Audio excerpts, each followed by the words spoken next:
A quick note before we get into the episode. Oversharing is a podcast for entertainment purposes only. It is not a medical podcast and does not constitute medical or psychological advice. Always seek the advice of your physician or mental health professional.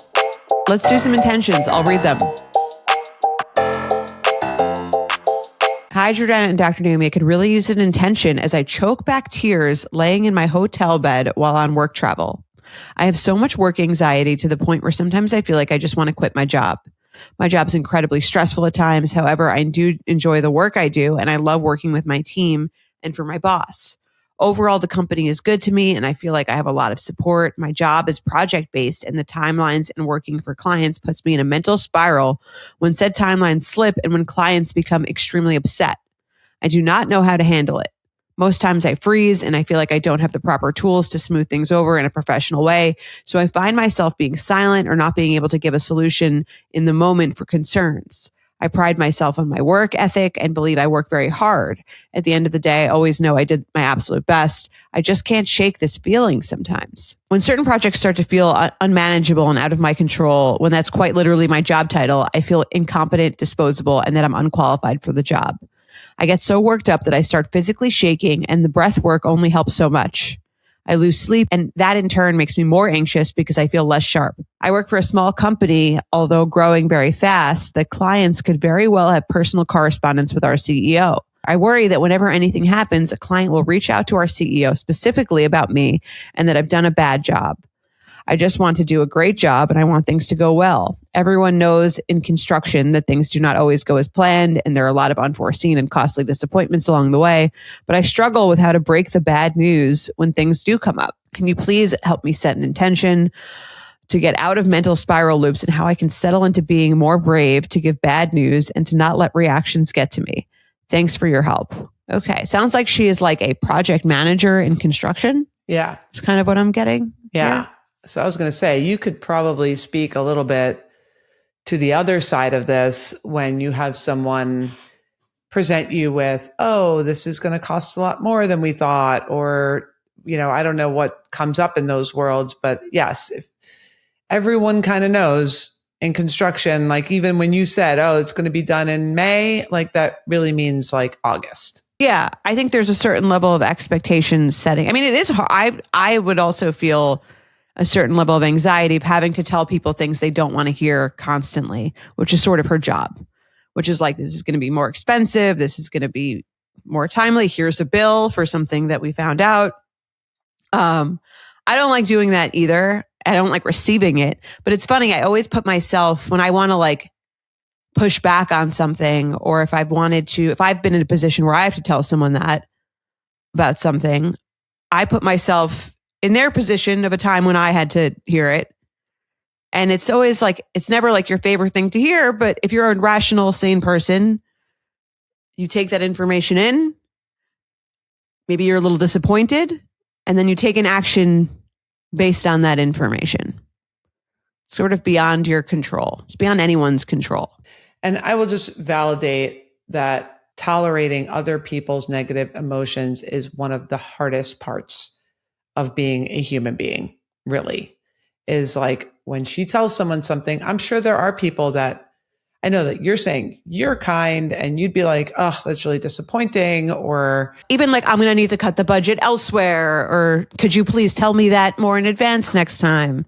Not everyone is reacting, I'm sure. Like, right. Like some people might be like, well, if you knew it was going to be this, then why didn't you tell me then? And, sure. Or I'm not paying for that. Yes. Or whatever. Some harsh reactions. Yeah. And it's very normal to not like being spoken to like that, or not like getting those reactions from people. So I want to validate. I think there's a part of her that feels like her reaction is abnormal or not professional or not okay. The fact that she does get nervous and the fact that she does get quiet. I think there's like a vicious cycle happening here where you're reacting to this in a normal human way of like, someone's angry or upset with me. And so I'm going to kind of fight, flight, or freeze in that moment, when what her job is asking her to do is just kind of like not fight, flight, or freeze, just like keep moving, like nothing ever happened. And yeah, sure, I'm sorry to hear, like a customer service representative, right? That's like, oh, yes, I'm so sorry for the inconvenience. And you're like raging and they're like, I can understand why this is disappointing to you. And it's like, that's really hard to just not go into fight, flight, or freeze when someone's angry or disappointed or having a lot of negative emotion. So I think you judging yourself around that then makes you even more like, I should be able to handle it this way. And now I'm even more nervous because now I feel like I'm not doing this part of the job right. And then it just enhances the whole thing. So I think it's a bit of a vicious cycle. So just validating why this all feels so hard. Right. And I think a positive of it is that you do care about your customers. You do care about those people. Like you could be the opposite where you're kind of like, this is what it is. And like, sucks, sorry. But like, you know what I mean? I would imagine the skills that this is giving her, again, obviously there's some roadblocks to it, is like a compassion, a feeling of like understanding why it's frustrating, which people do pick up on and appreciate. Yes, totally. So I would lean into like the positive attributes of you being so anxious about this that you're freaking out. Obviously you want to control that, but I do think like you wouldn't do that if you didn't care about your job and about these customers. Yes. And I think I'm glad you wrote in, because I think if you can bring your nervous system down enough to be that genuine, like I genuinely feel bad that we have to say this to you. Like I really was, even to say something like, I was dreading this conversation. I know this isn't how we planned it. Like leaning into the real feelings that you're having around it, while also tolerating that they might not like it, I think is going to find you in a little sweet spot where you're, really great at communicating and making people feel validated and not just like a robot that's telling you like, I'm so sorry that this is taking longer. I'm very, I understand your disappointment, or whatever the robotic response is. That's almost more infuriating. But the other thing I would remember is why ChatGPT isn't doing your job. Yes, yes. The other thing I would remember is like, you're not the problem. There's a whole team of people. Like you didn't, whatever it is, dig up the backyard and find out that there's like a cesspool back there. And now whatever the thing is that happened, like you said, you do your best, you work hard, and there's unforeseen circumstances. Like those do not sound like they are your fault. So you are just the messenger. And this is my intention for her. I work hard. I do my best. I'm the messenger, not the problem. Because in a team of construction people, when things are delayed or things aren't going well or something costs more, it's not because the project manager made a mistake. I don't think that's what's happening here. I think it's just unforeseen circumstances that now you just have to be the one to relay the message.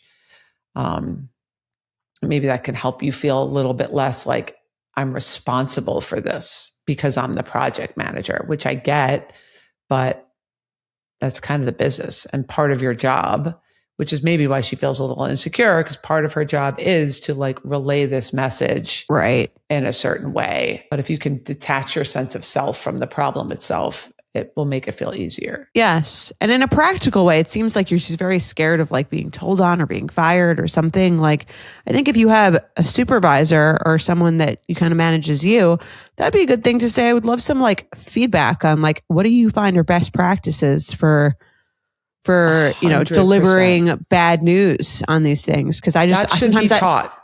Sometimes I'm a little worried that I'm like not relaying this in the best way to like make the customer happy. Like, are there certain, concessions I should be offering or giving? Like, it sounds like she's not fully sure that she's relaying it the right way. In which case, like, ask someone. And it's interesting because like as part of training, I'm sure she went through some kind of training to be a project manager. Part of that training should include breaking bad news. Like I was a professor for a health psychology class for physician's assistants where, they were learning how to communicate with patients. And we had an entire section of the class that was about breaking bad news. Right. How to do it, how to tell a patient you made a mistake, how to tell, and this is like, because this is real life and this happens. So we taught the physician's assistants how to have those conversations. So because most people are not born knowing how to have these difficult, client conversations or patient conversations. You're not born with this. So I do think that some training on how to deliver it would be helpful and like kind of necessary. And I think you can definitely ask for that. And that would definitely give you more confidence to, I think, deliver whatever you need to deliver, news, bad or good, in a better way. All right. Well, good luck. Let's do some triggers.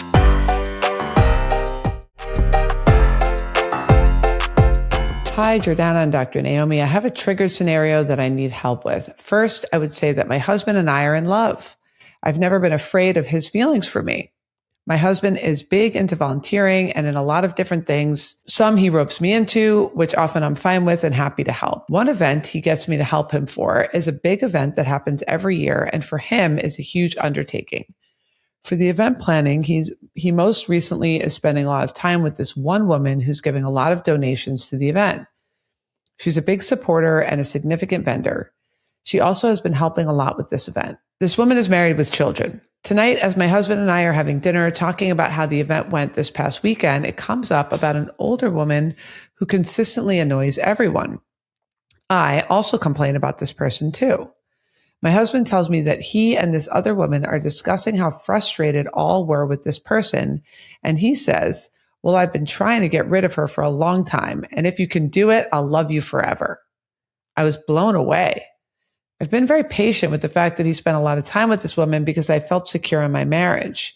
Seeing her at the event didn't necessarily change that, but I did notice she is attractive and friendly. But hearing him tell me about the conversation left me feeling very upset. Who says I'll love you forever to a person of the opposite sex that isn't a close friend or something? Also, a saying I really never hear him say. My husband has since apologized and says he feels embarrassed, but why was it okay in the first place? I need help. How triggered should I be? A very triggered Betch. Here's the thing. I think anytime someone tells you about something like that they've said, it means it's not that bad. Right. If it truly was something like, if he was like having an affair with her or like really wanted to be with her or something, he wouldn't relay that to you. Right. By telling or she you, found a text message between the two of them that said that she noticed that would be worse. Yeah. This is like, I think something you could say, I would say that to like a cashier if they didn't make me go and return something, you know what I mean? Like did me a favor and my customer service. Like, right. I'll love, if you could just let this one slide, I'll love you forever. I think what's triggering her is that that's not like part of his way of speaking. And he like reserved it for this particular person who happens to be attractive and he's been spending time with her. I could see how it feels like a little flirtatious. Maybe it was. That is a hard part of relationship. It's an interesting thing to kind of dig into maybe at another time, but like flirting while you're in a relationship, what is it? What are the boundaries of it? What is it defined by? How wrong is it? How wrong? What is it? Does it mean something about how much this person loves you or that they're going to cheat on you? So maybe the conversation with your husband is, yes, you had the initial, like, I didn't like this. He apologized. He's embarrassed. But maybe you can have a conversation about like, do you ever flirt with people when I'm not around? And what does that look like? Or even, I'll have a lot of couples that do have this issue, especially when they're newly starting off. Some level of flirting was okay in a past relationship and it doesn't feel okay now. And what are the boundaries around that? And what does it mean to both of you? If he was, like you said, maybe he was flirting with her. What does that mean? But yeah, where are your boundaries? Where are his? That might be You might have a zero tolerance flirting policy, or you might be like, okay, you met this like, cute woman and you said, I'll love you forever. Does that mean you're going to cheat on me? Does that mean that you like her more than me? Does that mean you're going to fantasize about her? No, it just means that you like, your old like we all spend between the ages of like, I don't know, 12 and forever, whenever you meet your person, like flirting with people that we're interested in. And then all of a sudden you have to like turn off that aspect of your personality, and it can feel just like okay, I have to remember to do that if that's the type of relationship I'm in. It's funny. I feel like I would go about this probably the wrong psychological way. I would just be like making fun of it for a long time. Like Mike I'll love you forever, right? Yes. No matter what he does. Yeah. Mike had like a female friend, like a female friend from like a while ago. I actually thought of to like set someone else up with, and I like had him text her, and then she didn't answer for a while, and then she responded and she was like, "Sorry, babe, I was at a work event," or something. And I go, "Babe, like who's texting like a man? Who's texting like a married man? Babe, whatever." And like literally I had him text her to set her up with another person. But like, I don't know. This sort of seems like in a similar vein of like, I'll love you forever. Like I would have been like, oh, like, why don't you like ask the woman who will love you forever to get the groceries? Right. So how many weeks were you calling him babe with the tone? How long did that last? Probably 2 to 3. I remember just being like, and again, I think maybe this is different because she said it and not him. I remember just being like, don't you think it's weird to like just call like a married guy like babe? Like, don't you just think that's like, just like say it's weird so that I can let it go? Yes. And I feel like that's like, if she just said that here, again, it doesn't have to be that serious, but like, don't you think it's weird to say that to someone? Right. Well, he did say he was embarrassed. Right. So that's a good sign. And he said he was like, oh, now that I've thought of it, you're validated in that. And I think at that point you can let it go. Yeah. And again, I think there is like coming back to this conversation of like the internal sexuality that we all have that we don't talk about, that gets like triggered whenever it gets triggered. Like he may have seen this woman, thought she was pretty, and that like old flirtatious personality, something that he hasn't said in a long time, came out, maybe, whatever that is. And it doesn't mean anything.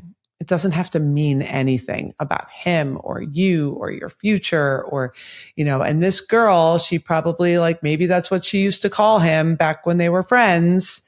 And that's how they used to text. So she just like threw the babe in there because she just like went back into old mode. And I get that you didn't like it. I probably wouldn't have liked it either, but it still doesn't mean anything. Right. And that's kind of what you need to remember. But it's okay to be like a little like vulnerable or rather insecure. Just admit that you're a little insecure. Like, right. No, I felt a little worried when I felt a little, she's so pretty. I felt like a little, yeah. And they have been spending time together. So it was probably brewing a little bit already. Yeah. I'd give this, here's the thing. If she saw it on like a text or something like that, I think that I would give it like a 5 or even a 6. But I think because he like was relaying it to her in a story and he apologized and he said he was embarrassed, like what, like, I don't think this is like the biggest marital crime. I would give it like a 3. I'm going to agree with that. I think he owned it. He was embarrassed. He's not being like, I don't see what's the big deal. Like, that's not, like if he was like getting defensive and not owning it, I would rate this a little bit higher, but he's owning it. And I think it's just a fact of life that like your partner is going to find other people attractive sometimes. And I think that's what's bothering her, but it's not a fun thing to notice happening in front of you, but it doesn't mean anything. Right. And all you can do is ruthlessly make fun of them for it. Yes, do it. I love that strategy. Lightens it up. You've already talked about it. He's already said he's embarrassed. Just rub his nose in it a little bit. Yes. Until you feel over it. Yes. All right. Let's do one more. I'll read it. Hi, Jordana and Dr. Naomi. I want to thank you both for keeping me company on walks while doing chores and on my drives to work. Your thought-provoking conversations have such a nice balance of candor and groundedness. I'm writing in with a triggered scenario as I am grieving and processing and healing from my 3rd miscarriage. About a year ago, my husband and I started our trying to conceive journey. We fell pregnant 3 times, all ending in first trimester losses. We have started our current pregnancy loss workup and will meet with a reproductive endocrinology team in a few weeks. While our losses have been devastating, I generally feel very connected to myself, my husband, and our support network. And hopeful too. I never realized the depths of pain, strength, and love that would be unveiled through this.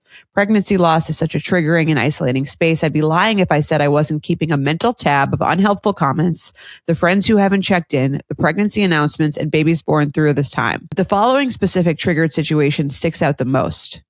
My sister-in-law has 2 children with 1 pregnancy loss in between. She typically gives validating remarks and advice, but twice now she has offered to be a surrogate for us. These offers were made to me on tearful phone calls during the first few days of the 2 most recent pregnancy losses. As someone actively unlearning my people-pleasing tendencies, I don't remember even acknowledging such an inappropriate comment. The more I think about it, the more it upsets me. I know this trigger stems from a strong desire to carry my children and the current uncertainties surrounding the desire. To cope, I imagine and hope that her offer comes from a loving place of deeply wanting to help us. So how triggered can I be? Sincerely, and I want my baby my way, Betch. All right. I will let you share Take on the this. lead here. Yeah. Okay. So I have like multiple feelings about this. I think like the surrogacy comment when you're not like ready to hear that, or like someone suggesting something that feels really drastic, is definitely triggering. Like when you hear something that sounds like so far away from anywhere you think you're at. Even if you were just like, if you had 1 miscarriage and someone was like, well, you'll do IVF, it'll be fine. I think like the idea, you just like, well, why would you even say that? Like, I'm not trying to like think that I need that, or I'm not ready to give up on like this happening the way I want this to happen. But like, and you're even just like suggesting it as a solution so casually feels like totally unaware of that. Mm-hmm. But I also understand why someone would do that. And it's not to do that. It's sort of like I do think her sister-in-law is trying to be helpful. It sounds like she said it through like tearful feelings of wanting to help in any way she could. You know, I mean, I've had this offer from you. I've had this offer from like other people in my life. And I'm not like, granted, maybe it was like further down the line than this person. But I've had people mention that was like an option. It is very triggering to just to hear that anything is an option earlier than you're ready to hear it. Like I've had people say this about someone mentioning like donor eggs or donor sperm or like anything that you're just kind of like, well, why would I, or if you're a single woman having kids on your own, you're kind of like, I'm not there yet. Why are you going there for me? Why are you like giving up for me? Or your feeling of not being sure that I can do this is making me feel like, I think that's where the trigger comes in, is making me feel like this isn't in the cards for me. And I'm not ready to like go there yet. Right. Or maybe like I'm being delusional by still having hope that this is going to happen. And like everyone else in is the way I seeing want it. that like, right. Everyone else is seeing like, this is hopeless. You better start thinking about surrogacy. Right. Like if her sister-in-law said, if you don't have kids, it's also okay. Like that would probably be like even worse than this. Like something that's totally. It is. It's a tough situation. I think ideally she waits until you say, yeah, we're thinking the next step might be surrogacy. Mm-hmm. Then that's the time to offer that versus offering that when you haven't even had like your workup yet and you haven't even like figured out what the issue is yet, or even after, if she would have shared, yeah, I think there's like a problem with the uterine lining, or like they've said there might be an issue with me carrying the baby, that might be a good time where you can offer that. But it's sticky because I do think, and I'm curious if you're open to sharing, like, sure, where you come to that point where you're sort of like accepting that next level of like, this isn't going to happen. Like first accepting like, okay, this isn't going to happen naturally. This isn't going to happen with IVF. And then like, I don't know if there's like a day when you accepted it, a moment when you accepted it, or if it happened like gradually over time to the point where someone's suggesting that. If someone was like, I have a great IVF doctor, like when were you open to that Like, how do you know when you're ready for that? Yeah. I mean, it's hard to say I think for each step, it's a little bit different. And also like just how uncommon it is also factors in. So like the IVF thing, I felt like that was like my idea fairly soon after. Cause it was like, maybe I don't even need this, but like, wouldn't it be nice to have this also just even for future kids or something like that? I think the surrogacy thing, someone mentioned to me early on and I was triggered by that. Okay. I did feel triggered by that. I remember feeling like, why would you think I needed that? And I think there's maybe a way that that you could say it even at this early stage where you are trying to be helpful that feels better. Or if you're like, just so you know, obviously you're not there yet. Obviously that's so far down the line, but in the worst case scenario, if you couldn't carry a baby yourself, like just want you to know, like I would be so happy to be your surrogate. That I don't think would bother me. It's more like, and I think that's why it's a little less triggering to me that the sister is saying this while offering to do it. Cause she's not just saying you should get a surrogate. She's saying like, because part of like, I think the thing that feels so daunting about having to go there is thinking about like the huge mountain you have to climb to get there. Like so the paperwork and the thing. Right. Yeah. I think if you can tolerate it, in some ways, it's kind of like I think what she was trying to do was allow you to be like, there is this like ace in the hole. If you get there, like you don't have to worry about like who it's going to be or paying for it or whatever. Like if that, I just want to put this out there now that like, I'll do it. And you don't have to figure out your budget for this or feel uncomfortable around like coming in your worst case scenario. Right. Right. Or whatever. Or just saving her uncomfortable feeling of like having to ask, which I think is harder even because then it's like you put someone in a position where they have to say no. And then it's uncomfortable. Like the offer, I think, is how this has to happen, with like a friend or family member doing it. Like it's much better done where someone's like coming out and offering than you having to ask. So I don't think she was doing it to be insensitive or mean. And I think, again, I would have been more triggered if my sister-in-law on my second miscarriage got on the phone with me and was like, you should just get a surrogate. Like that would be triggering. But if she was like, again, if it was phrased as like, I don't think you're there yet, but like, if you just want you to know, like to have this in your back pocket, just in case it helps you like feel less anxious about the stuff that you're doing in the worst case scenario, or like if you wanted to go that way, I would be happy to do that for you. It's so interesting that like what you just said to me sounds like so nice and like such a beautiful, loving, connected moment between two women, but the phrasing makes it either like you're triggered like a 6 or like you've just had the most connected moment that you can with like a person in your life, depending on, like you said, how it's phrased. Right. Which is just interesting to think about. And I guess like, I think that like you were saying in the beginning also really matters, like how far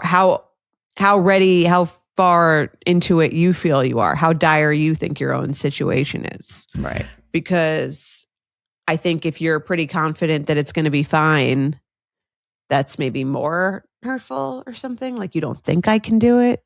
Right. Or like, I don't know.